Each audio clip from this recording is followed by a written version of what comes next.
প্রথমেই আমি এদেশের সম্মানিত আলেম সমাজকে বিনয়ের সাথে অনুরোধ করব, আসুন আমরা ঐক্যবদ্ধ হই। আজকের এই পেকুয়ার ঐতিহাসিক তাফসীরুল কোরআনের প্রোগ্রাম থেকে আমি সম্মানিত আমার মাথার তাজ উলামাদেরকে জাতীয় ঐক্যের আহ্বান জানাই।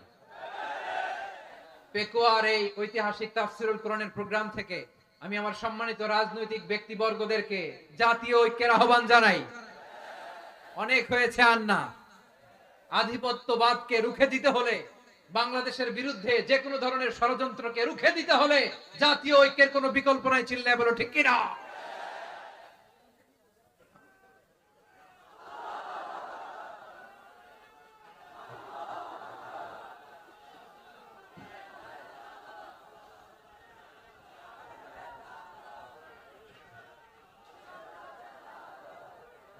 আমার প্রিয় ভাইয়েরা, আমার ভাইয়েরা,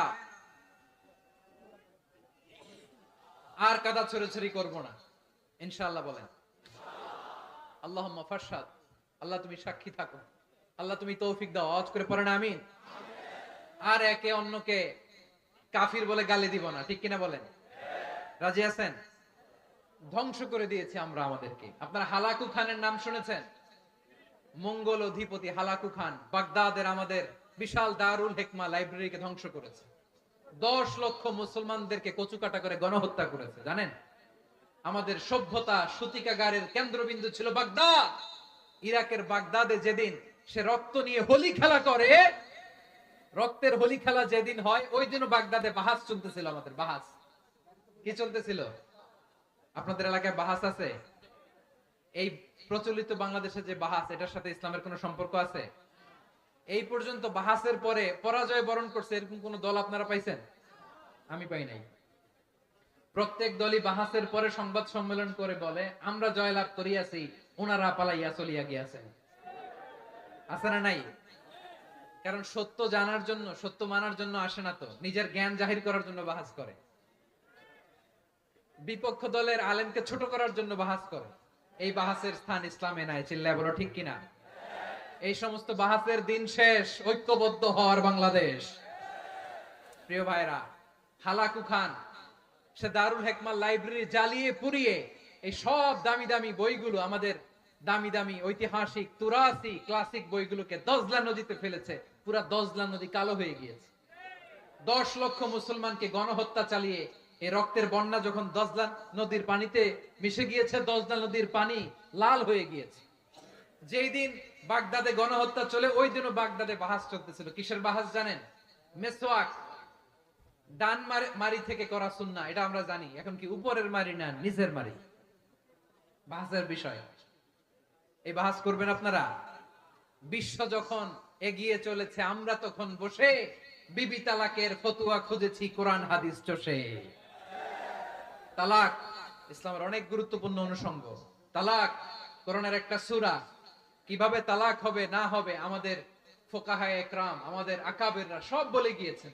সব জানা। আপনি হয় এটা মানবেন, নয় ওইটা। ওইটা নিয়ে বাহাসের দরকার নাই। ওইটা নিয়ে মারামারির স্থান ইসলামে নাই। আওয়াজ করে বলেন ঠিক কিনা? এখন পেকুয়ার ভাইরা, শেষ কথা বলি, আওয়াজ করে বলেন, আমরা ঐক্যবদ্ধ হতে চাই কি চাই না? চান? এই যে আমি বিনয়ের সাথে আলেম সমাজকে জাতীয় ঐক্যের আহ্বান জানালাম, এটার সাথে আপনারা সংহতি প্রকাশ করেছেন? বিনয়ের সাথে আজকের এই পেকুয়ার ময়দান থেকে আমাদের রাজনৈতিক নেতৃবৃন্দদেরকে জাতীয় ঐক্যের আহ্বান জানাই, আপনারা সংহতি প্রকাশ করেছেন? এখন এটা রোড ম্যাপ কি, কিভাবে আমরা ঐক্য প্রক্রিয়াতে এগিয়ে যাব? শেষ কথা বলি, একেবারে সহজ। আমাদের ওলামা মাশায়েখদেরকে, আমার মাথার তাজ তাদেরকে আমরা বলি, এই যে আমরা ঐক্যবদ্ধ হই নাই, আমরা কি বড় কিছু অর্জন করে ফেলছি? বলেন, আমরা কি খুব পাওয়ার সম্মানের জায়গায় আছি? খুব স্ট্রেংথের জায়গায় আছি? তো কিছুই তো নাই। আপনি ঐক্যবদ্ধ হইলে সমস্যা কোথায়? এমন তো না ঐক্যবদ্ধ না হওয়ার কারণে এতদিন আপনার অনেক কিছু ছিল, ঐক্যবদ্ধ হলে আপনি হারাবেন, এমন তো না। তো কিছুই যেহেতু আপনার নাই, আমার নাই, ঐক্যবদ্ধ হলে আমরা সমস্যা কোথায়? ঐক্যবদ্ধ হয়েই দেখি না, ঠিক কিনা? ঐক্যবদ্ধ হওয়ার দুইটা ওয়ে। রাজনৈতিক ঐক্য কিভাবে হবে? রাজনৈতিক সম্মানিত নেতারা ঠিক করবেন। আলেমরা কিভাবে ঐক্যবদ্ধ হবেন? শেষ কথা বলে শেষ করছি, খুব গুরুত্বপূর্ণ। This is the punching line. এদিকে তাকান। ঐক্য হবে দুইটা পদ্ধতিতে। একটা হচ্ছে কমন গ্রাউন্ড নিয়ে, বেসড অন কমন গ্রাউন্ড। যেমন ধরেন, আমরা নামাজ কায়েম করতে চাই, জামাত ইসলাম এই কথার উপর একমত আছে না নাই? নামাজ কায়েম হোক, একমত না জামাত ইসলাম? হেফাজত একমত না? ইসলামী আন্দোলন একমত না? তাবলীগের ভাইয়েরা একমত না? পীরের মুরিদেরা একমত না? আপামর তাওহীদি মুসলিম জনতা একমত না? তাহলে নামাজ কায়েম করতে হবে, নামাজ কায়েম করতে হবে, এই কমন গ্রাউন্ডে আমরা সবাই একমত, ঠিক কিনা? যাকাত আদায় করতে হবে, সবাই একমত, ঠিক কিনা? কথা নাই, কথা নাই। যাকাত আদায় করতে হবে, সবাই একমত, ঠিক কিনা? নারীদের পর্দা করতে হবে, শালীন পোশাক পরতে হবে, একমত সবাই, ঠিক কিনা? বৈষম্য বিরোধী বাংলাদেশ চাই, সবাই একমত, ঠিক কিনা?